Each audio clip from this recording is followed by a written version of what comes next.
Start it off. Brandon, how you doing, bro? Man, chilling, bro. Raven, Oh, what's up, bro? you doing all right? Bro, so let's talk about a lot of things, right? Let's start with, you know, obviously business. We're in business. So what does it mean to be in business? What does it mean to make money? What does it mean to break that cycle from our families?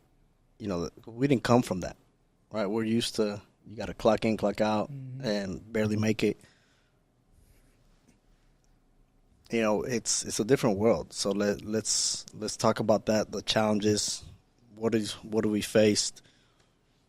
Like you remember when I took you. Where were we? That we went. You had just started working with me, and I asked you. I said, "What's your goal?" I said, "How much money you want to make?" Remember what you said? Like probably around 100,000. Nah, dude. Your first number. He was like, "Man, I'm happy if I make like 40, 50,000." I was making probably like 30,000 at the time. Nah, not even. Not even, probably. Not even. But dude, before teaching, I was working at Baylor. I was putting in 40 hours a week, making $10 an hour before taxes. Right, that's not a $30,000 salary. That's way less. Right, so I know that mindset of it's like, man, I used to think it's like, man, if I can make it to where I make $20 an hour, right, what did that do to me? I was already planning to spend it before I had it in my pocket. Come on. Right, it's like, man, I want to make $1,000 this week. I'm gonna buy me some J's. So I'm gonna go do this. I'm gonna do that. Right, but something that I learned is if you can't administer $1,000 a week, if you can't balance $1,000 a week, how you expect to balance 10,000 a week? How you expect to balance 50,000, 100,000? Those numbers sound like I'll never be able to make 100,000 a week, or I'll never have a business that can generate that much money, 100,000 a week. Well, man, it's possible, but if you don't know what to do with it, that 100,000 will go like that. Mm-hmm. Right?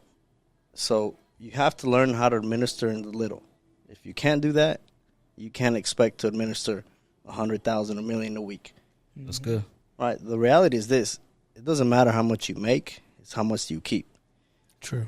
Right? Let's say you make $1,000 a week and you spend 900. You only got $100 left. Come on.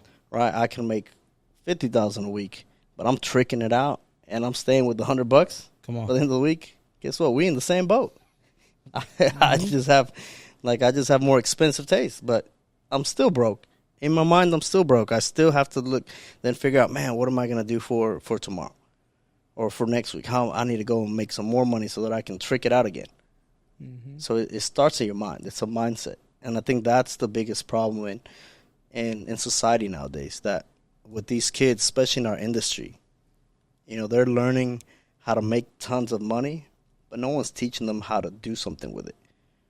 Right? No one is teaching them, hey, you shouldn't have a DBA, or you shouldn't, what's the liability with an LLC? What's the difference between having an S Corp and a C Corp? When should you have one versus the other? Should you have a holding company, right, for your S Corp? Like Harvest isn't owned by me. It's owned by a holding company, which holding company is owned by a trust. Come on. And we manage them. Mm-hmm. Right? So that means that all of our assets are going into our trust, that once something happens to us, within that trust we have a will built saying, okay, my two sons right now, they're going to get everything that I built. Come on. But they have to be a certain age, and I can set parameters so that my legacy, my bloodline, that it's called the Morales Trust. That's good. Right? So that my great-grandkids, I'm leaving something planted for them.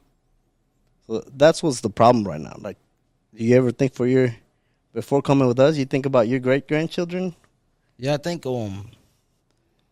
I think you do, because at the end it's almost like an inevitable reality. So I think it's just whether or not a person has to decide, am I going to do something different in order to give that to my children, in order to give that to my grandchildren? Because like you said, whenever you first start and you're going paycheck to paycheck, you're in survival. You're in a rat race. So even though, yeah, I'm thinking about my grandchildren, there's really nothing I can do. I'm just fighting to stay above the water. You know what I mean? I'm just fighting to survive. So I think one of the beautiful things is that we've been able to see is, like, man, solar is a real good industry. It's a real good industry. It's a profitable industry. It's an industry that can change people's lives, but it's also an avenue to where we can be a blessing to other families, more than just our own families, more than just our own checks, you know. And but yeah, I've seen a different avenue. I didn't know that solar was an avenue you could make wealth and produce with your family. Let me ask you. So, do you think that it's the industry or it's the mindset? It's a mindset. Yeah, it's a mindset. Because you're not thinking about yourself, bro. You're thinking about generations. Like, if you were just thinking about for yourself, you wouldn't even worry about like your kids right now. Hey, man, I'm too busy doing myself. Because you can be in the industry and still leave something to your kids. Yeah, but it's all how you manage it, you know. Because I believe you can do it in any industry, bro. But it's a mind thing. So something I've learned is that in a business, the industry doesn't matter. The systems and processes translate across. Right? It's a rinse and repeat. It's okay. You figured out how to build a business here, how to build systems, how to build processes. What are KPIs? What are SOPs? What should you be tracking? What are metrics that need to be measured, you know, for the growth of your company? Is your company actually producing a profit? Some people confuse revenue with profit. Yeah. Like, oh yeah, the company has $100 million revenue. What's your profit? Oh yeah, we're losing about $10 million a year. In the long term, that's not sustainable. That means that you move $100 million, but you're losing overall $10 million. There's companies that are like that, and that's also, it goes back to your mindset. It's you make $1,000 a week, but you spend $1,100. Yeah. Right, you're digging into those credit cards. You don't know how to use credit wisely. Right, so again, it doesn't matter whether it's solar, it could be oil, it can be whatever, man. Roofing, and I was going to go into medical school, and even in hospitals, I saw that there's systems and processes. The doctors aren't the ones making the real money. Yeah, it's the owners of the hospitals. It's the pharmaceuticals, the companies that are owning, those. That's $1 billion industry, if not more now. Come on. Right. So again, but it goes back. You can break it down to the basics, systems and processes. So yeah, you can rinse and repeat anywhere, but you can make it even more fundamental. Like when you look at a business, is are you making money? Like how much do you keep? Not how much do you make? How much do you keep?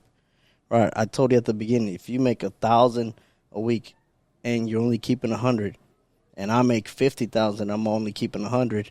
We're in the same boat. Yeah. Let's translate that into business, right? Maybe your business, man, you make $1 million a year revenue, but you profit 300,000.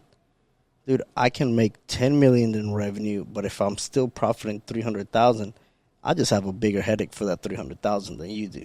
Come on, brother. Right? That means that you're more efficient because you can squeeze out everything from what you have. That's good. Right? And that's what it's about. That's good right there. What should we transition to now? Marriage, man. Ooh, bro. No, wasn't it? Because you say you were thinking about building for your kids, right, for your family. Mm-hmm. But you realize that in order for you to get there, you had to leave teaching. Yeah. You were there, like you're smart. You're a smart man. Like you and your spouse were both teaching, but then you were like, hey, there is more to life. And then I'm just guessing. You probably said, man, I need to do something for my kids. I'm gonna spend, I don't know how many years teachers. I mean, when I was in school, some teachers were like 60, 70 years old still teaching. Yeah. So what made you like finally be like, you know what, I need to get out of here and do something? That's a great question. So when I was teaching and Gabby was teaching, we're off 2 teacher salaries. We're making about $100K combined, and that's here in Texas, right? That's not bad for teacher salaries now. But man, at $100K now, and this was pre-COVID, 2019, 2018. Like $100K isn't as much as you think. Yeah, like we had a little house. We had our nice little cars. I mean, they're Corollas, but hey, it was mine, right? Hey, it was mine. Come on. But, man, we didn't have freedom. We didn't have one, I couldn't even go on vacations really. But then, like he was saying, it was more of we're trying to survive. You're still trying to survive. 100K isn't that much with a family, right? Family of 400K, man. There was no, let me put some money into a college fund for Josh or Eli. Let me have something in place for them to be able to take over when they're older. Really, what shifted my mind was one of my wife's uncles. Like he came from Mexico, man, and this guy had a similar upbringing to me. So he's an electrical engineer. He went to school, and then he was one of the first like electrical engineer in that little town in Mexico. Well, he's working for these big business owners, bro. He's putting and running like fancy stuff, electrical wise, in their house. And he's asking them, he's like, man, what do you do for a living? And, he said he saw trends. He said everyone owned a business. Come on. Right. So then in his mind said, okay, I can either continue to work for people like you or I can become someone like you. So, man, he transitioned into when people were building out there in that time in Mexico, he would go and drive. He would get on the bus for 2 hours. He would bring back bottles, like glass bottles with nails, and then go sell them to the job sites. Right, and then he'd make a little profit, and he'd go back, reinvest, rinse and repeat. So he had a little store, right, like a ferreteria, so a little like mini Home Depot, right? But he had one little place. He worked it, and man, he got to a point where when his children were getting married, here's a business, here's a brand new house. Come on. The business is established, run it. Right, he would groom them as they're growing up. They would be in the business with him, so they knew the daily operations. They knew what they were doing. It's not like he was just giving them something that they didn't deserve. Yeah. Right. So, but when I talked to him once, everyone that would meet him would always ask him, hey, how much money do you make now? Or how big are your businesses now? I didn't care about any of that. I said, how did you start? Right. Like, what were your pains? What did you go through? Like, what sacrifices did you make? Because in my mind, I think like this, man, if you can do it, I can do it. Yeah, brother. That's the reality. If I can do something, so can you. Yeah. Right? It's just how hungry are you? So then in the conversation, he looks at me and said, man, you need to quit teaching. And I told him, so why? He said, he's like, you're smart. He's like, you're driven. But also, he said, you have charisma. You can talk to people, and people like you, and you care. You genuinely care. He said, you have all the qualities that if you can get past the fear of the unknown, right, and put in the work. Because you remember when I started, dude, it was 18-hour days, man. Bro. Right? I remember. He's like, if you can put in the work, he said, you will be successful. Right, so that, to answer your question, it was someone saw something in me that I didn't see. That's good. Right. Someone sparked that fire. And then I saw what they had, and I saw that they had a similar upbringing. They didn't come from money. They had an education, and they left their education. I got my bachelor's degree. I got the certificate just there somewhere in the basement. I know. Right. It's a bachelor's in neuroscience from UTD. I'm not doing anything with my degree. So, when I quit, you guys know that my dad is someone that I love, and that's my father, man. And he told me, he's like, you're stupid for quitting. He's like, don't quit teaching. He's like, how are you going to quit and leave your sure job, your sure paycheck, to risk it all? Right. The irony of that is that a year and a half later, he's like, man, aren't you glad you didn't listen to me? Yeah. But yeah, man, it's, someone saw something in me that I didn't see, but I believed. And, same thing, man. I wanted to be able to do that. Right. Man, giving your kids when they get married a house, like, bro, a brand new house that he builds and a business that's established. Here you go. You're married. You know how to run this business. He's got like man, 8 different businesses. Come on. Oh, wow. You can put them like 10 years in advance. Bro, Right? Think about the average couple. Man, well, Yeah. you know who now gets married, and then you have a brand new, and bro, it's not little tiny houses. Like, he builds them mansions, right, top of the line in there, Come on. right. So I saw that. I said, man, if he can do it, I can too. That's good. So why not? But I will say this: you got to work for it. The problem now is that people want success, people want money, people want, they want the Rolex, they want the Lambos, they want the Ferrari, they want the flash, but they don't want to put in the work. Come on. The sacrifice. Bro, they want to get to the peak of the mountain, but they don't want to climb. Come on. You can't have one without the other, dude. Because it's that work, those scars, that during the work, during the hard times, that's when your character is made, right? Yep. If you don't have character, you cannot, how can I say it? It's character that's learned during the trial. What you develop during the hard times, that's what keeps you when you make it to whatever your place of success is. That's good. It's not. I remember Pastor used to say this: favor gets you on the table, favor gets you a seat at the table, but character keeps you there. Come on. True. Right, but the character is developed through the process, and people want the fame, they want the money, but they don't want the character. They don't want the pain. They don't want the suffer. They don't want the sacrifice. Come on.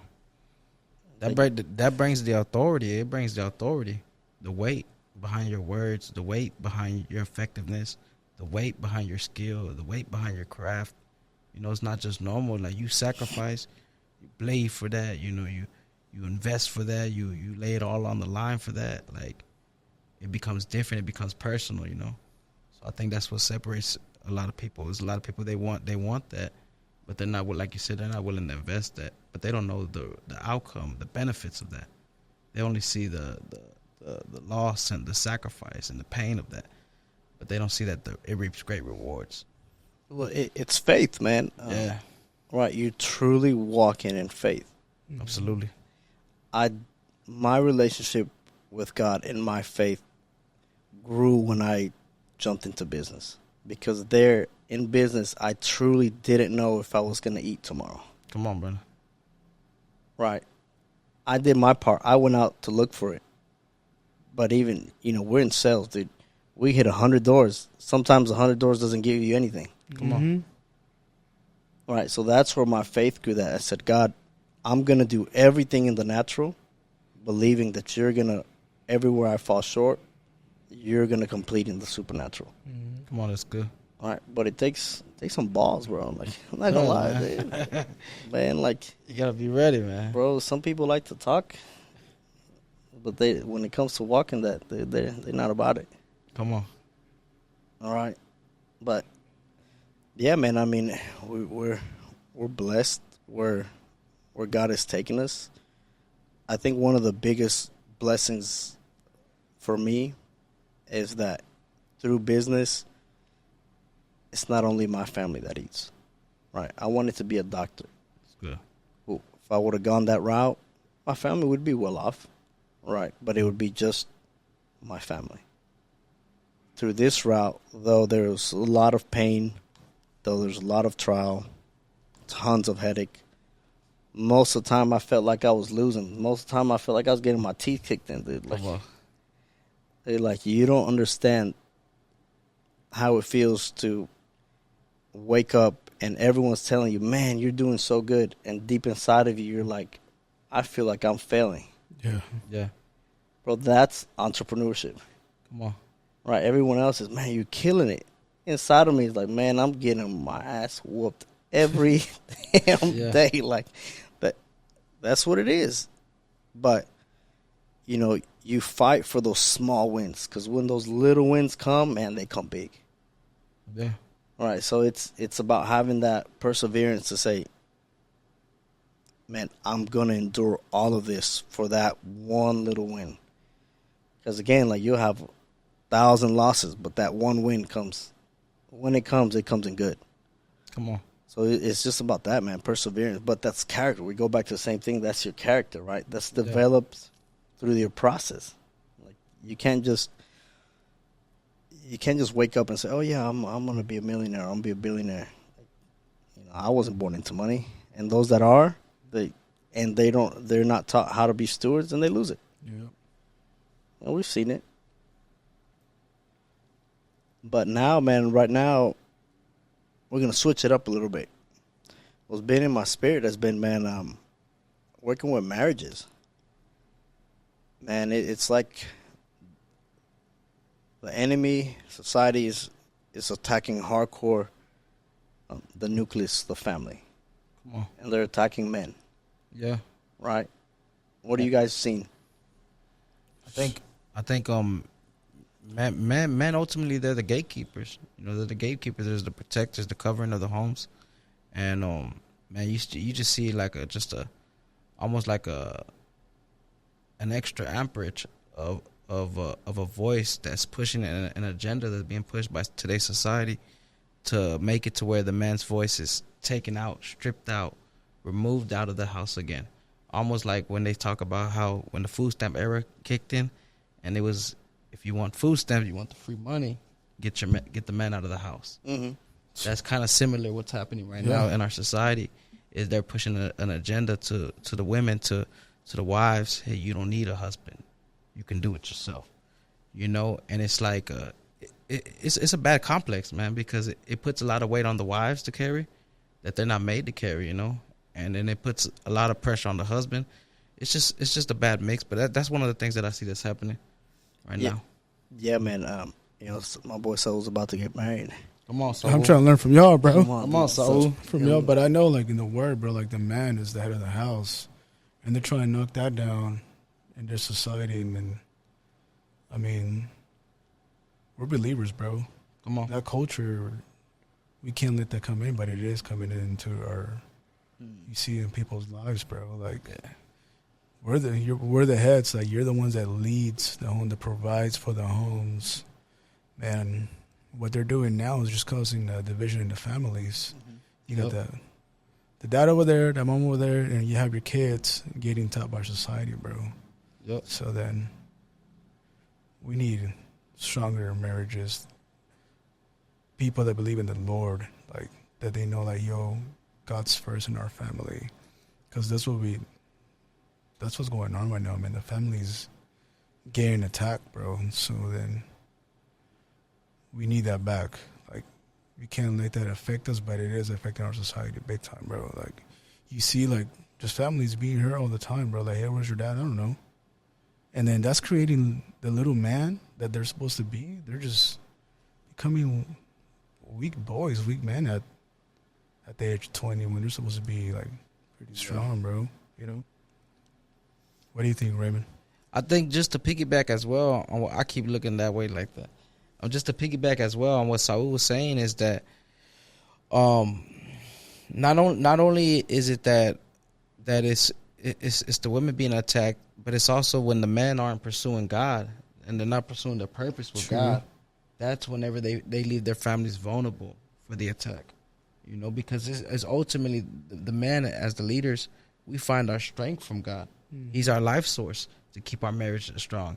He's our life source to keep the bond of our marriage strengthened. When the enemy just wants to weaken it, rip it, and just tear it apart, But I think that's good on what he's saying, because it's not just that the woman's under attack or that our children are under attack, but it's also that the man has positioned himself to leave his family vulnerable. And I think that's what happens a lot of times with us as men. Man, just to transparent, I've been married 11 years. It's not a walk in the park. Paul said it in 1 Corinthians 7. He said, you will have trouble in marriage. You will have trouble. And you will have blessing in your marriage. Blessing, bro. I'm learning from y'all, bro. I got married, man, when I was, like, I remember. 22, right? Yeah, 22. Yeah, 22. I was there. Right, yeah. My boy, I didn't know yet. My boy was there. I was 22, man. So it's going to be 12 years in August. Come on. At first, there are sparks. You have two different people, two different cultures, two different ways of thinking coming together and forming a new home, a new culture, right? Mm-hmm. I think that's mistake one for new couples. So this is for you. It's not, hey, I was raised this way, this is the right way. because she was raised another way, and she also thinks that's the right way. But now your home, it's a new home. It's a new culture. It's one where you guys come together and say, okay, what is the right way in our home? That's good. Right? And sparks fly, man. That you're sharpening each other. You're molding each other. You're molding that culture, that love. And sparks fly. Expect it. Mm-hmm. But it's simple. Man, communicate and de-stress, bro. Right? De-stress, bro. Hey, man, like some people get married, just look at their wives. I'm like, what the heck's wrong with you guys? You know, some of our friends say, yeah, we have sex maybe once every 2-3 weeks. I'm like, man. Come on. I wonder they're angry all the time. Yeah. Bro, man. You know, like I put a post a few days ago. I said, hey, man, another day keeps the devil away, bro. No, but in all seriousness, man, so it's not, you know, what's happening now, and this is not to say, oh, men are superior, men, you know, I'm not trying to belittle my wife. No, man, I have a queen, right? The king that I am is because of the queen that I have. That's good. You know, I love playing chess. I played with you guys before. The game depends on the king. It's won or lost when the king is put in mate, right? But who's the strongest piece on that board? Queen. The queen. Right, so that's the problem that we have as kings, that we're not using all of our tools. Man, your wife, that's your strongest piece. Come on. Bro, she's the one that can break you or make you. So you have to choose wisely. But then two, man, it's communicating. It's not about what's best for you. It's not about what's best for her. It's not, oh, what I say goes or what she say goes. No, it's what's best for us. What's best for us and the kids. When you do that, when you're able to give yourself 100 and she gives herself 100 and it's no longer about you as an individual, man, that's when you go into this other level of marriage. Because the Bible says what? It said a man who finds a wife finds favor of the Lord. Mm-hmm. Yep, come on. All right, so how is it that if I'm married, I don't have favor? Like, what am I doing wrong? That's locked good. Up, you got to unlock that thing. Come on. You got to unlock it. Right, because it says a man who finds a wife finds favor, bro. Like, what's favor? Come on, it's access that other people don't get. It's blessings that overtake you. You know, the Bible describes in Proverbs, he says, the blessings of the Lord shall make you rich and add no sorrow. You know, the blessings of the Lord shall overtake you. And it means like to literally like overcome you. You know, so favor is it's a lot of things. It's the grace. It's the thing that differentiates you from everyone else. Moses said like this. He said, how will I know? How will they be able to differentiate us from us and the rest of the world unless your presence? All right, so it says when you find a man who finds a wife finds favor of the Lord. Come on, separate. Right, that's good thing. Why are men not tapping into that? Come on. Right, because again, like, man, I am who I am because of my queen. And I think a big mistake that we have is that, you know, especially I see like in our culture, and you know, we can bring up scripture, you know, where everyone loves to quote where it says that a wife must submit to her husband. Come on. Right? Come on. But what does it say in the next verse? Come on. Husbands, love your wife. Husbands, love your wife. Christ loved the church. Right, man. And gave himself for her. He go Christ, in. come on. Christ gave himself to his wife. Come on. You know, what does that mean? Listen, I'm dying as a man. I'm putting my ego aside for my wife. Right? You know, a lot of times I had someone say, hey, man, I struggle with my wife. My wife doesn't want to submit, doesn't want to follow my lead. Come on. Man, like, are you worthy of being followed? That's good. Like, what do you do that your wife should follow you? Like, are you following Christ? Like, if you follow Christ as a man, you don't think your wife would be willing to submit and follow you? It's good. All right, but a lot of times we want to leave that part out. No, she just needs to follow me.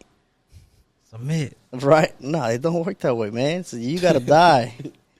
You got to die for her. Your ego's got to be killed. Come on. Right?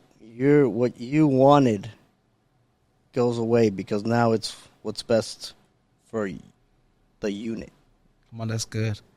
I think just to piggyback on that's separate. That comes in the heart of a man. That doesn't come in the heart of a boy. You know, a boy, when you're a child, you're thinking about, I'm thirsty, I'm hungry, I'm hungry. I'm thirsty. It's always just me as a boy. But Paul said when I became a man, I put away the childish things. I thought as a child. I spoke as a child. I acted as a child. But when I became a man, I thought as a man, acted as a man. So it's patterns that he did.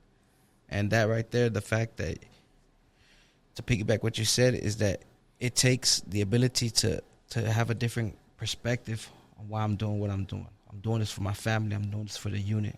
I'm putting my pride, my what I want, my desires, you know. And I didn't notice that in marriage. It took me a few years, Brennan. Let me be transparent, man. It took me a few years to really understand it. And really it took till my wife got pregnant the first time, because now it wasn't just me and her.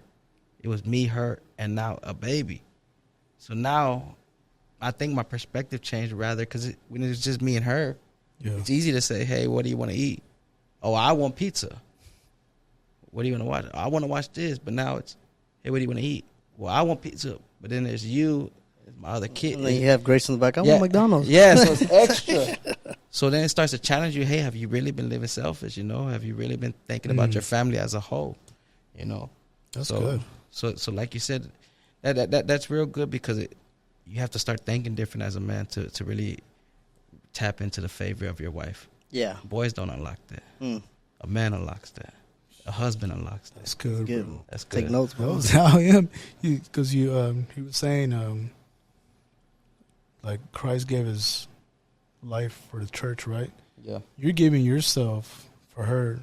Come on. By you dying to your selfish ways. Come on, that's good. So that's what I got when you were saying, like, yo, I want pizza, but my little girl wants McDonald's. You know, like, oh, the inner me, like, oh, I want to go with pizza, but hey, let's go. It's my family. Yeah. Yeah, and that's good. That's, man, when you have that perspective, again, sparks fly when you first get married. Man, I can't remember the last time I argued with my wife. That's good, bro. I honestly can't remember the last time we argued. It's been years. You know, after having a crazy day at work, what makes it all worth it is when I pull up my truck, man, I see the blinds start opening. Come on. Right? Come on. Man, all three of them were waiting there. Come on. At the steps of the door, bro. Excited, like, man, that's success, bro. Forget the money. Yeah. Forget the Rolex, man. You can have everything material, but if your wife don't want to be with you, if your kids don't want to spend time with you, you're not really doing anything as a man. No, that's good. Right, that's the reality, bro. That money can't buy that. I promise you, money can't buy that feeling. That's what makes the 18-hour days worth it. And I think too, so like, think about this, Brandon, like what you're saying about coming home to a happy family and having a happy family unit. Like, think about when it's the opposite and you're coming home and you're stressed out, you're mad, you know, and then your family's reaping the effects of that, right? But then when I come to work, man, you come to work, it's like clockwork, you know? It's da, da, da, da. But when you can go the other route, coming home, my family's blessed, I'm blessed, my children blessed, my children want me. Now I'm coming to work, I'm not just doing the clockwork, but now I'm going beyond. Now the best of me is coming out because my mind frame is clear, my heart's clear, my spirit's clear, you know? So that's real good too. Yeah, man, I was talking to a couple, and you know, one of the things he was telling me was like, man, I hate cleaning, bro. Me personally, yeah. You know, I hate cleaning, dude. But when we both used to work, man, like I would suck it up and do it, like, and help her. Or, man, I'd figure out how I can make a little extra money to pay someone to come over. But I hate cleaning, right? That's just me. I want to be in a clean house, but, bro, washing dishes, nah, it ain't mine. Come on. But, you know, I was talking to a buddy, and he was telling me, he's like, man, I'm frustrated. I got to go home. I got to clean and help my wife.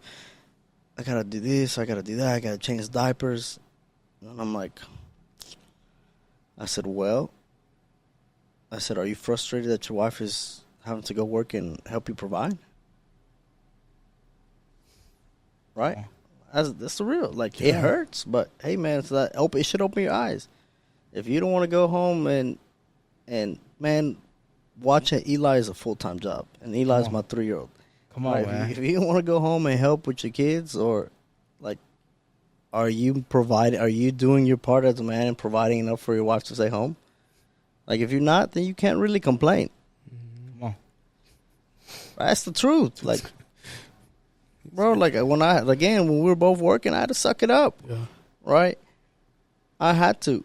And then, man, when I hurt my knee, I was like 22. I was 23. I had just got married. I hurt my knee. I tore my meniscus at Baylor. And Baylor, like, benched me for, like, a month. So it was, like, on house rest or whatever because I was injured. I got injured at work. But even my wife, like, seeing me sitting there, not doing anything would, like, frustrate her. We had just got married. Come on. Right, it would frustrate her. Yeah. And I'm like, man, like, my knee, I tore my knee. You know, but, you know, now when we talk about it, she's like, we were struggling so bad.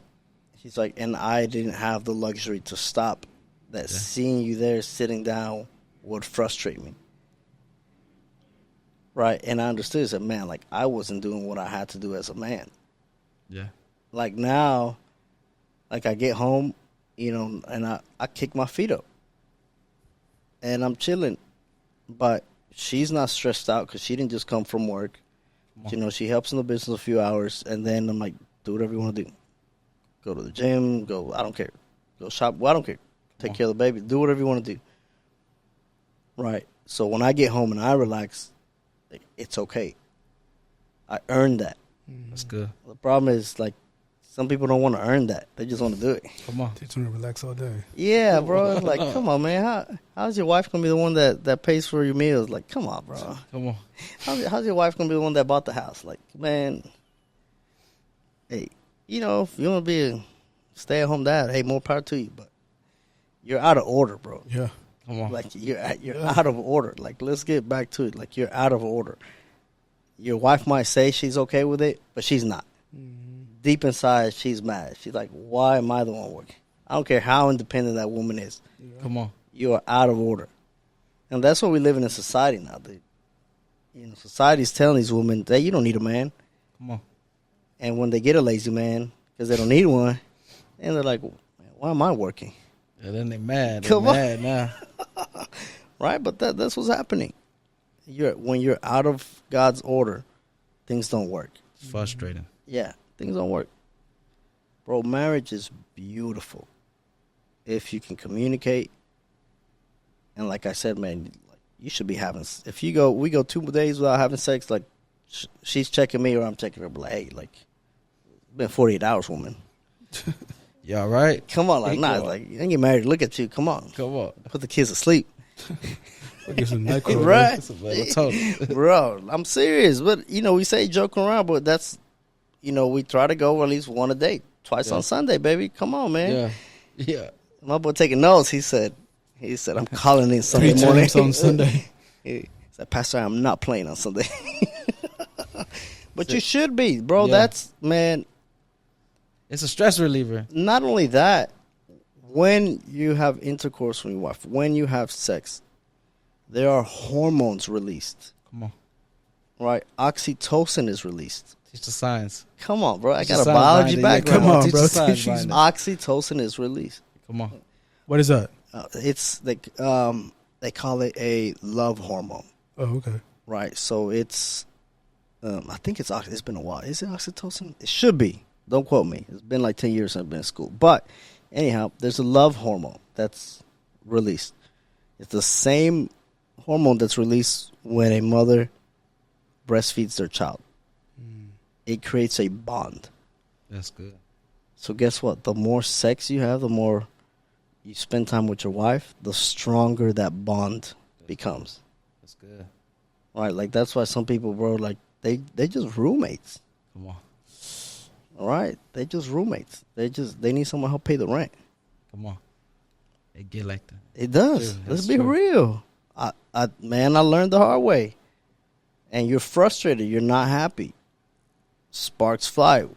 When you realize, though, that you're one, that you're not just roommates, bro, like, marriage is beautiful. Like I said, man, I can't remember. If we've argued, the funny thing is, it hasn't been because of anything that we did. it's because someone that we know says something retarded, or they're doing something retarded in their life, and I'm mad because I gotta help. Right? We don't fight because of anything that we do. Yeah. But again, it's, man, you gotta communicate, and then, dude, I do everything for my wife. You know, we're building a house. I'm building a castle. We're driving back, man. We started crying, and she looks at me. She's like, "Why are you crying?" Come on, bro. And I said, "You deserve this." I said, "You deserve this house." Like, she picked everything on it. I didn't decide anything, dude. When we're going to the science center, like, I'd put my headphones on. And it's like, what do you like? What colors you like? Oh, it's her house. I'm just paying for it. Yeah. They will laugh, but I'm like, I said, this is your house. You're the queen of this castle. You know, go all out. You like something, pick it. I don't care how much it costs. Come on, Brandon. Right? When we were on the way home, you know, she starts tearing up, and she tells me, she said, thank you. She's like, I feel like I'm in a dream. I feel like I don't deserve this. I said, what do you mean? And I'm like, you stuck with me when all I had was a dream. Come on. You stuck with me when what I told her is one day I'm going to be able to build your house. Come on, Brandon. All right. Her dream car was a Lexus. Now she's got a brand spanking Lexus. Nice Lexus. Right? Come on.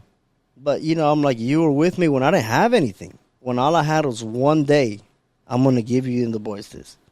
That's good. I said, so now that we're there, I said, yeah, you deserve it. That's good. So you put in your work.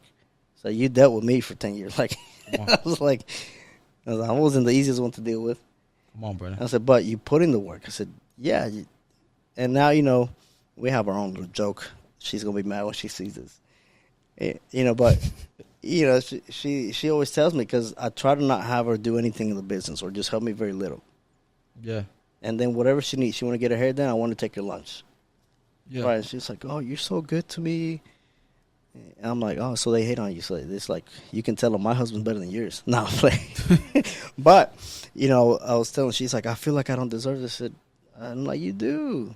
A lot of times she looks at me, she's like, why are you so, how can I help? You're frustrated. I said, you can't. This is my burden to carry. That's good. Right. This is my burden to carry. I said, you want to help? You keep doing what you're doing. That's right, good. I'm building, and then you're edifying. That's good. Right. So it's teamwork. We work one. But that's I think, again, we go back to why a lot of marriages, even in the church, that's sad. 50%, man. Bro, people don't want to get married. They want to be roommates, or they just, you know, want to get together and, it's like, they give themselves a way out before they even get in. Come on. But it goes back to that, man, that you're out of order or out of God's order. Right. Men are not leading. Men are not being men. Men are not being strong. And now if you're strong, if you're masculine, they call it toxic masculinity. Like, they want us to be gay. Wow, man, I don't mind. That's true, bro. It is. Like, what? You know, hey, man, if that's what you like, cool, whatever. But don't push that on me. Yeah. Don't push that on my boys. I'm raising warriors. Are you raising sissies? My boys run circles around yours. Come on. Right, like, that's my argument. That's what gets me mad. That's fine. You want to believe, you want to do whatever you want to do it. I don't care. It's your life. Bro, you the one taking it, not me. Like, come on. Do what you got to do. Oh, but don't be pushing it on my boys saying it's okay. Come on. Nah. I'm raising warriors. I'm raising men. Yeah. Like, you can raise a weak boys. That's fine. Yeah. Mine will own yours. I promise you that. Mine will own yours. Why? Because I'm raising men. Come on. That's good. Right, and again, but it takes a man to raise a man. That's good. Dude, when I used to teach, I could point out who had mom and dad at home. After a week, I can tell you whose home was good and whose wasn't. That's good. After 1 week, right, as men, we're not seeing the impact that we have on our children. Mama nurtures. Mama's needed, bro. Right? I can't do mom's job. I can't love and nurture like my wife. I can't. That's not me. She's the nurturing one. But I breathe character. I see who God made you to be, and I pull it out of you. I mold you. That's good. Right? That's what a father does. A father's the one that breathes that life, that gives his children their character, that tells them their identity. It's good. Mom's needed. Don't get me wrong. I'm not saying mom's not needed. A man cannot be a nurturer like a woman. Come on. Yeah. I don't care how soft you are. Come on. My boy be doing his nails with this girl. Nah, but you got daughters. I don't know how they still have daughters, bro. Like, And I got 2 girls. I've never done the nail things, man. man, bro. don't lie, What bro. about the tea parties, bro? Nah, he do tea I party. I did the tea party with my youngest. My boy was getting a whole pedicure the other But, day. It's okay, bro. That Nah, doesn't- man, you got to be careful because like sometimes I find myself being rough, like being like a little edgy, and then I got to remember, man, I'm producing daughters. I got girls, so like I got to be careful because if I'm too rough, like my daughters will be too rough in the world, and they might when it's time for them to be married or it's time for them to go into relationships because I wasn't giving them what they needed, like they're out of whack, so I try my best to, love them softly, but they know when I get home, they know. It's a beautiful thing having daughters, having girls. Your job is so important. Hey, it very much is.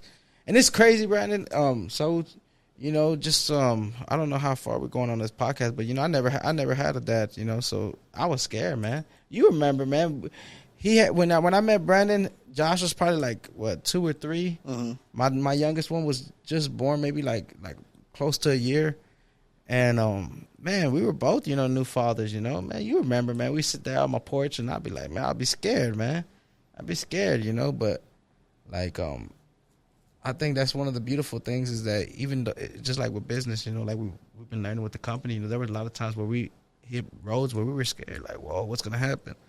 But like, man, with everything, when you go to God first as your source, like you can navigate through. Even if you can't see how to get through, you can hear how to get through. He's directing me through his voice. Mm-hmm. So that's been one of the beautiful things about having daughters, man. Not trying to be too rough, not trying to be too gentle, like, what am I doing, Lord? Like, I don't know how you do it, bro. It's hard. My girls are hyper, my girls are busy, man. I got boys. I got beautiful girls though, man. Your job as a father to girls is important. You are her first love. Yeah. You set the standard to what men she's gonna look, or what men she will look for. Yep. Right? You're gonna set the standard on how a man should treat her.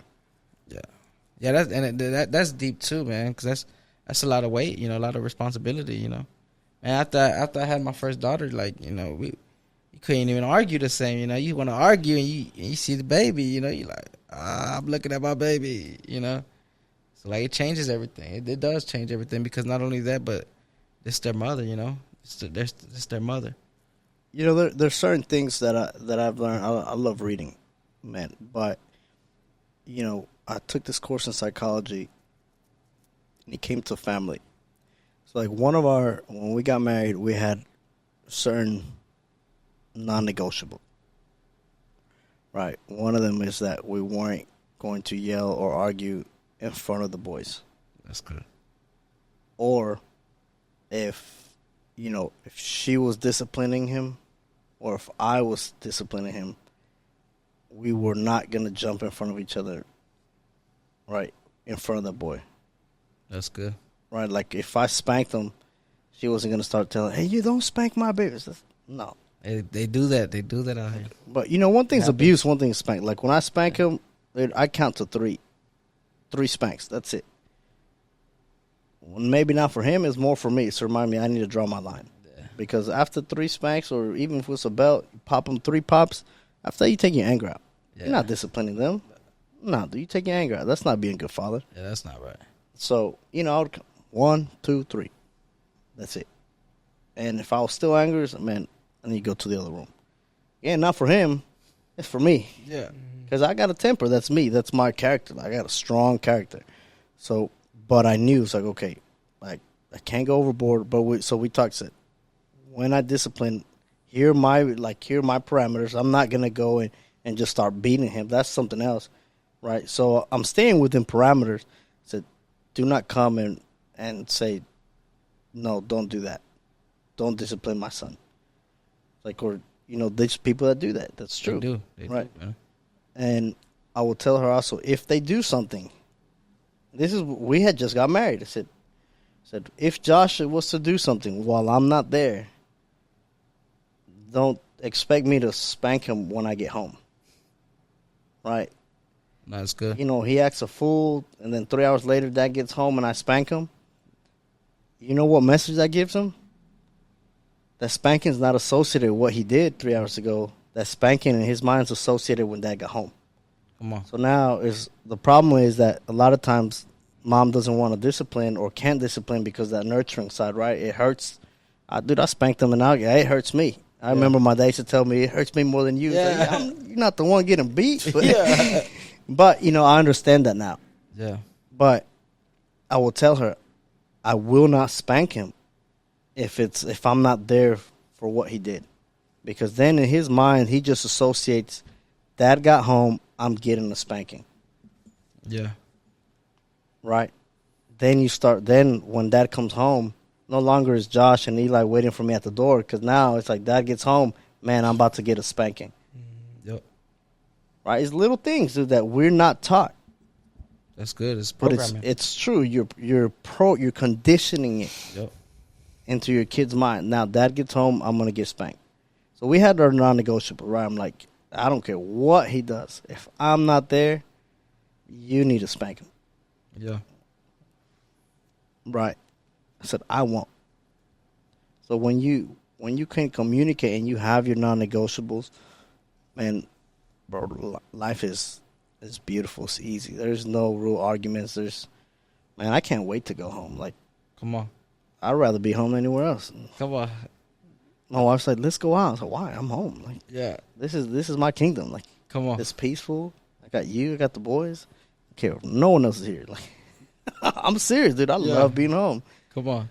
But we established that culture, That's good. right? You have to do a purpose. That'll be purposeful.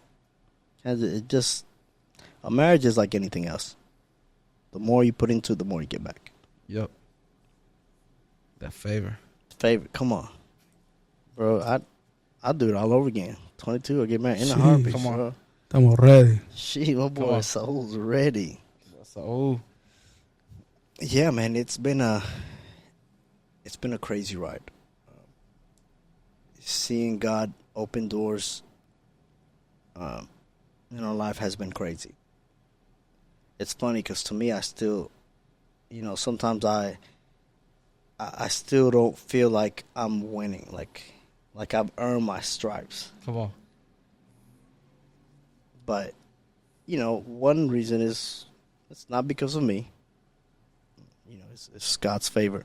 I firmly believe that if I was to decide to mess up and to walk away, that God will find someone else to replace me.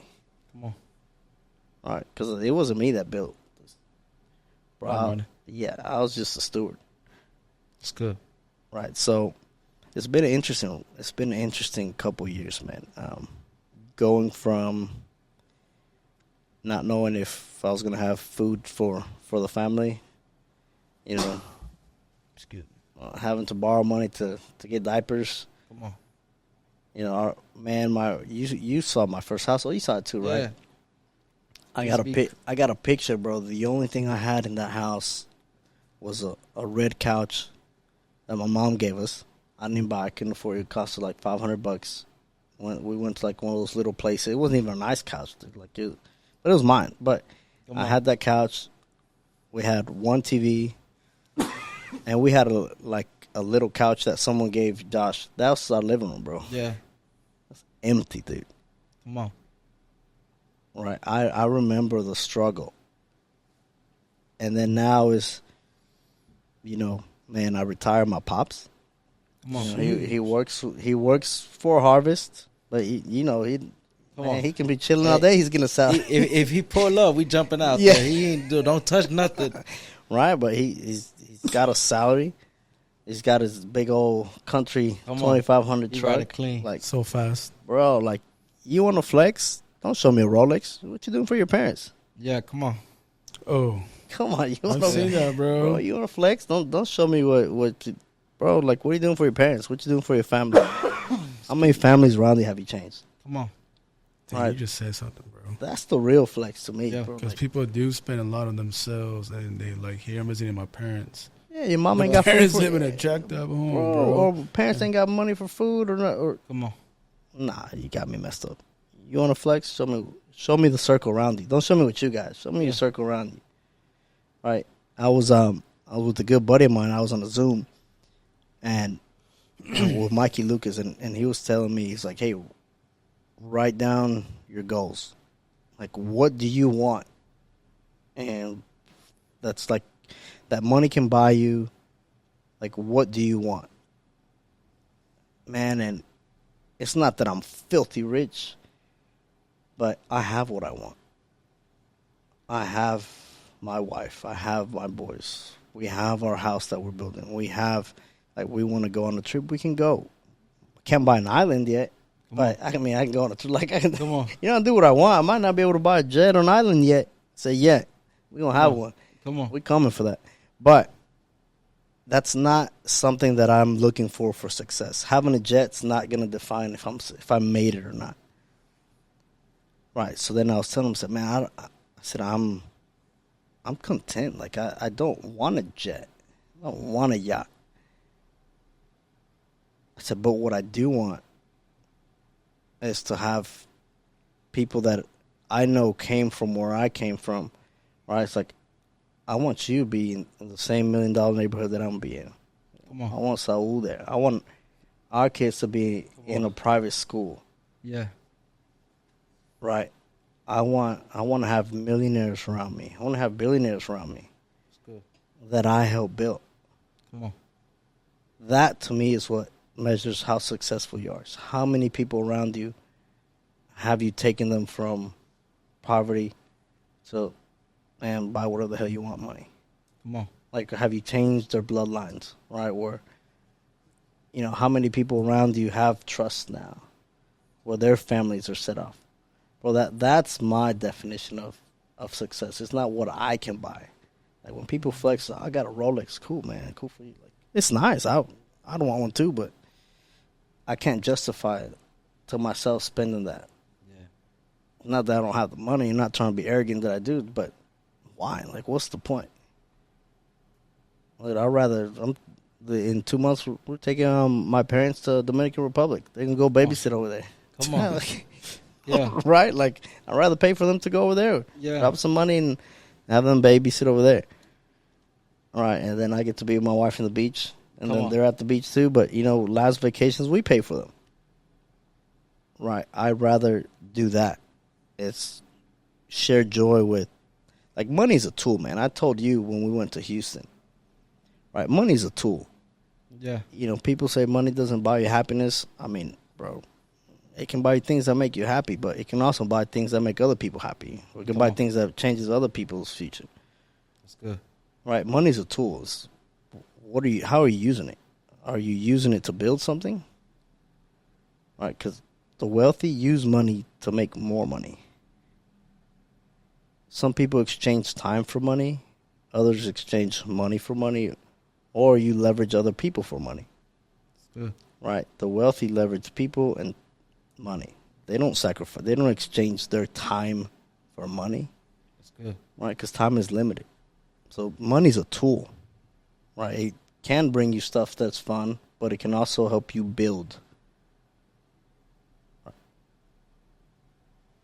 Come on, that's deep. on, That's bro. good. That's Oh, good. my No, you boy, hit bro. it. Raymond got shocked right now, What's bro. it? Jesus. No, I mean, I was calculating all that, man. That's good. I mean, it's solid because it shows you that, you know, okay. What's one of the things that happened in the Book of Acts? It's undeniable. It's undeniable. They came together. What happens? So there was no lack. Mm-hmm. They brought everything there, and they had in abundance. The Bible says everybody was taken care of. Right? Mm-hmm. What were they doing? They were building. They were building. And they weren't just building a building, but they were building communities, building people, building nations. They were traveling together as a people, as a unit. Boom, boom, boom. And they were transforming them. So they were using the resources. They were using God's presence, God's spirit, and they were using the money. Take care of the widows. Remember the Judean widow Christians? That's whenever they had to appoint the 7. They said, man, there's too many problems. We need to figure out how to feed them. They were using their resources. So that's good what he said, because, and you know, we see it around Christmas time. We see it around Thanksgiving. We see it around birthdays. We see it when people are trying to get their families here, you know, and restore their families together. You see how the money plays it, and as an asset, as an avenue, as a stream for them, you know. Playing off to that, that's been one of my biggest challenges when it comes to recruiting, because as a leader, you know, I want to recruit those that want to learn what to do with money. Yeah. And not everyone, that's a mindset. Yeah. So it's been a struggle, because I've learned that I want to bring in people, like I want to build people, right? Again, my goal is to be surrounded by millionaires that I put a little seed in. That's why we're the harvest. I want to be able to say, God, you allowed me to put a little seed in him. I put a little seed in you. Come on. Right, and then you flourish. But the problem is that if you're not ready to receive that seed, it goes in vain. Yeah. Right. Bro, I can. Here's the door. You got to step up. You got to walk, open it, pull it. Once you go out, you know, take 5 steps, open the big glass door, push it, go out, elevators to your right. You know, go. I gave you the path. I showed you. I gave you a map, but you still got to walk it. Yeah. And that's the hard part. That's my frustration, is that I'm giving people the tools. I'm giving you the map.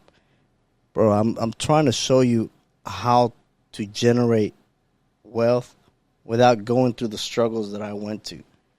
Yeah. But what I find is that just because I show you doesn't mean that I can put that drive in you. Come on, that's good. All right, and people want. I had someone tell me, it's like, well, motivate me. I said, motivate you? Like, what do you mean? You got a family. Which, like, why do I have to motivate you to make money? Like, why do I have to motivate you to get up and work and put some clothes? Why do I have to motivate you so that your kids, they need the same old clothes, old shoes? Yeah. Like, you're a grown man. You need me to motivate you? Yeah. Come on. Nah. But you'd be surprised. Yeah. And you know how frustrating that is, being able to see, hey, man, do this, do this, do this, do this. Here's what it leads to. Right? You tired of being broke? You tired of being poor? You tired of not knowing if you're going to be able to feed your kids? Do this, this, this, this. But you got to do it. Yeah. And then people don't want to. And I don't know why. I don't understand. And I think it goes back to that. Like, I have to let people suffer.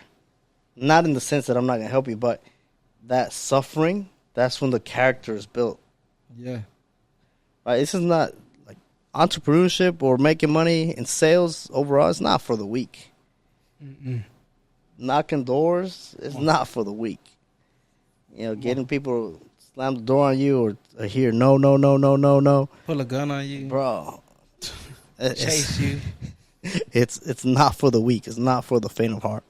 Running a business, everybody wants the glory of it, but it's not for the faint of heart. People say, I want to start a business. I'll tell them, good luck, man. I'll tell them, don't do it.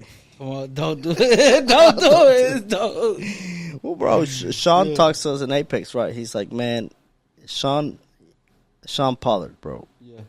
Awesome friend of mine. We had the guys over there, and he was telling them, said, man, a lot of you guys want to be number one, but you don't have what it takes to be number one. Come on. He's like, what's wrong with being number two? Yeah. He's like, I still make a whole lot of money, and I don't have any of that stress. Come on. It's true. He's like, hey, like, I can make a whole lot of money. Something happens to the company. Well, it's not on me. I'm not number one. Yeah. All right. He's like, I'm not the one losing sleep. Now, he's a hell of a number two, right? Yeah. Because that's why that company flourishes. But he's like, a lot of people said, your problem is you want to be a number one, but you're not made to be a number one. Come on. Like, man, I don't want to be carrying the stress. I'd wish someone come and roll like, hey, he knows. I tell him, he's like, man, I'm like, hurry up. Take this role. Like, come on. Because it's it is a lot of stress. It is a lot of pressure. People don't understand the sacrifice. Right? They don't. You never understand the sacrifice until it's your turn to sacrifice. Come on, that's good. So, yeah, man, that's been probably we are recruiting. Let's go. Come on. But, yeah, like I said, man, I'm looking for people that are tired of the same thing, that are tired of either being broke, being stuck in the rat race, or I'm tired of people, or I want people that are tired of the fake. Come on. That are tired of all the flash, right, of all the Airbnbs that are mentioned that, you know, these boys, they go out run the Airbnb and say, call MTV's like, come check out my crib.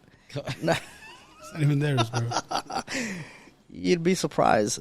I know people that would get Airbnbs and shoot content, say it was their house, just to have an appearance.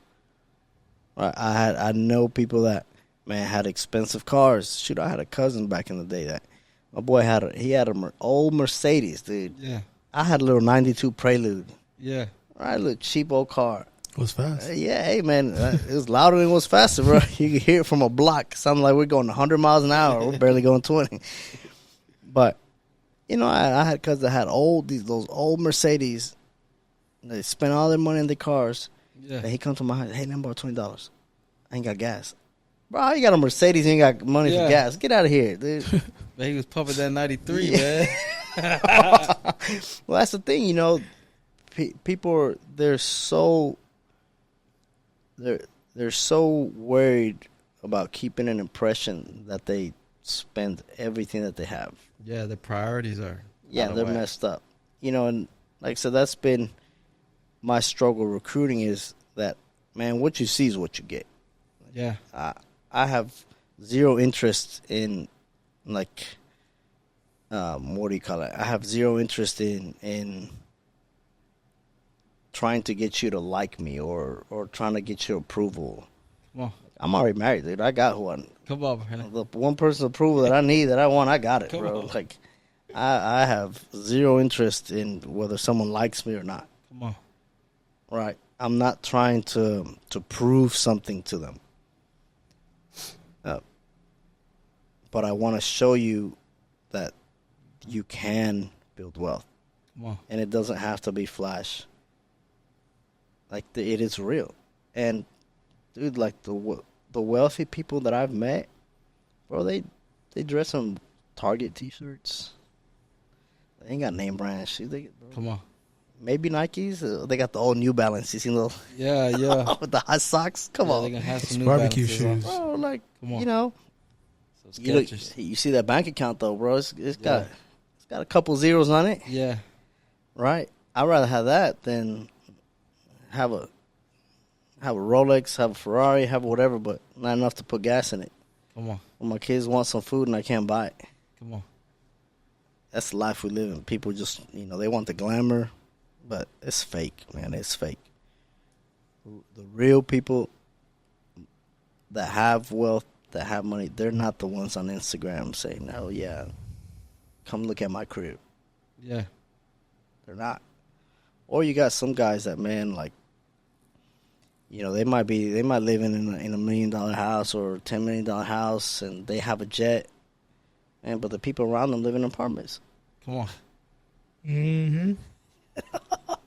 Come on. Like, if me as a leader, if I'm not making you grow, if I'm not if you're not uncomfortable, not in the sense that I'm humiliating you, but if you're not uncomfortable in the sense that, man, I can do more, I'm not doing you service as a leader, bro. If I'm not pushing you, that when you see me, you're like, man, if he did it, I can do it. Come on, Brent. Right? That's me, bro. Like, I don't care if you think I have money or not. Like, I would just want you to be a better person. Come on. Yeah. I'd rather you be a good husband than have a whole lot of money and your marriage be torn apart. Lose your family. Man, some dudes don't know, bro. Lose your family, then you're going to lose that money, too. Bro, Child support. it's cheaper to keep her. Come on. It's cheaper to Gotta keep make it. that thing work. Make that work. Make that thing work. It's cheaper to keep. No, man. I don't care how tough of a man you are. If you lose your family, bro, you're miserable. Yeah, it'll break. I've seen the toughest men cry. I don't care how much of a thug you think you are, how you from the streets. Nah, you lose that woman, you lose your kids. You hurt. It will break you. The Bible. What's the Bible say? It says that the two flesh become one. Mm-hmm. That it's like you've been torn in half. Been torn in half. So I'm going about my day, but I'm torn in half. I'm in pain and agony. Part of me's been ripped from me. Yeah, bro. Like I don't care how much of a thug you are, bro. Come on. You lose your wife. Yeah. Let me see you eating those nice home cooked meals. Come on. Hey, that after being married, I bet that bed feels cold, bro. Come on. If it's empty, if after being married, that bed's empty, I bet it's cold. And you know, like man, I have friends that they get divorced and then they're running through women, but they're not happy, dude. They're not. That's your wife is the woman that God made for you. You know, the meaningless sex, the drugs, the alcohol, they do it to fill a void that they lost. Emptiness. Yeah, bro, because you're not whole, like you said. That's good. Because if the Bible says you become one flesh, you separate, bro. You missing something now. You're torn. My boy Saul taking notes. He said, another day keeps the devil away. It's only funny to remember. So I was taught this at the marriage conference. His marriage compass right here, bro. Nah, it's been good, man. We got some. I'm excited of what's to come. What God is doing in us in the business. I challenge you, boys. Don't get content. Yeah. Mm-hmm. Self-examine. Where can I grow?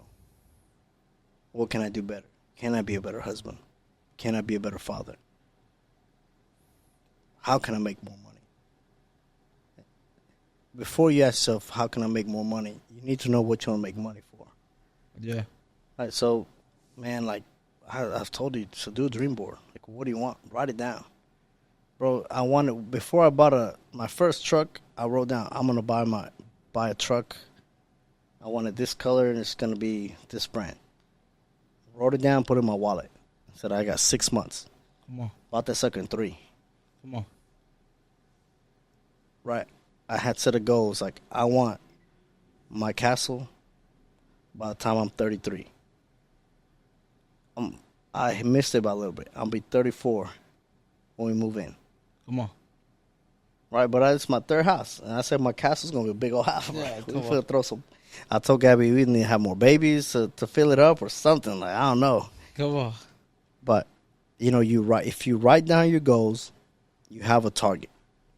It's much easier to hit, a stationary target, something that's concrete, versus just having a moving target.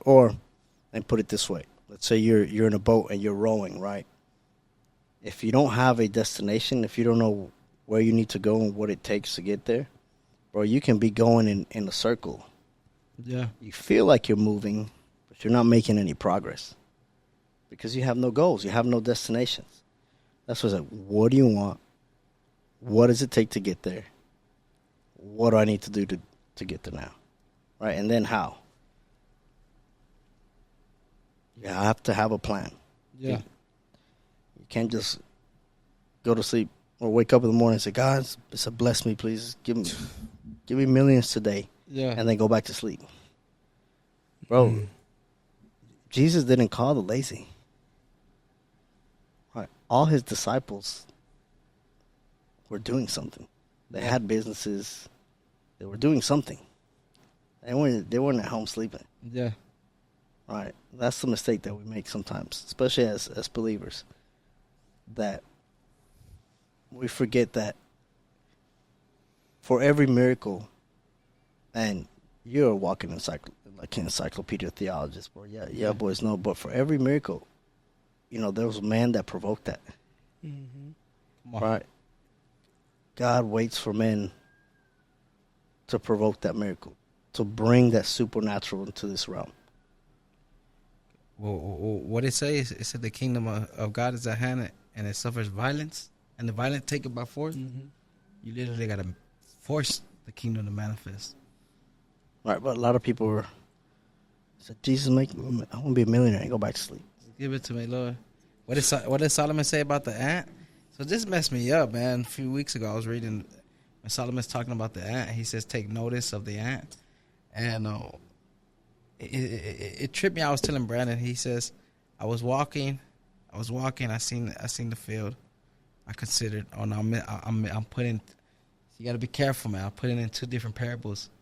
And I'm making it one great parable. My boys. I'm making it one great parable. I'm making it an atomic parable right now. Nah, but so the ant proverbs, he says, take notice of the ant. And one of the things he talks about is how he's continuously working, right? And when I read that, I always thought, all right, stay busy, don't be lazy. You know what I mean, right? But recently, man, I was reading. And I'm just studying, doing my little devotionals. And I see that this dude says an ant is steadily working, but everything that he's gathering, all the food, he won't even live long enough to enjoy it because of his lifespan. So why would Solomon tell us to stop and look, take note, consider an ant? You think about all the times as kids when you used to see the little ant piles. Yeah. Why would he tell us to stop and consider it? If it was just about staying busy and just go work, go do something. They were working, but with a purpose. What they were building was going to last after them. But that messed me up. And I see another side to that. I see that what came to mind is this: do not get lost in what you do, that you forget to enjoy what you have. Come on. Right. I can't be so busy building a kingdom that I forget to enjoy it with my wife and kids. Come on, that's good. That's what I see from that.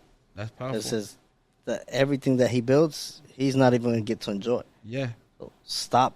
Yeah. And enjoy. You better stop and gaze at the queen. When Come he said on, they built it bro. for the queen at, you better stop and gaze at the queen. So it's that. It's stop and enjoy it. Yeah. Don't get lost in the hustle and bustle. Don't get lost in your everyday that you neglect what's really important. Yeah. Bro, I ain't trying to build a kingdom somebody else come and enjoy it. Got me messed up. Come on. Got me messed up. Cool. Right. The Bible says enjoy the wife of your youth. Come on, it says that. It says that, bro. Hey, man, y'all got to read the Bible, man. It goes in. It goes in. Oh, man. Proverbs, bro. Proverbs. Boy, so it does, bro. I love Proverbs, man. Because Solomon didn't ask for money. Solomon asked for wisdom. Come on. The money just came with it. Bro, how is it that you Google it? Don't believe me. Come on. Google Solomon's net worth. Yeah, he really existed. He really Bro, it existed. said that in today's value, his net worth was estimated to be in the trillions. Come on. That no king or no one ever in the human history has gotten close to his net worth.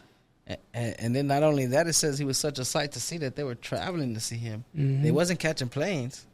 They wasn't jumping on the back of dragons to travel to see him.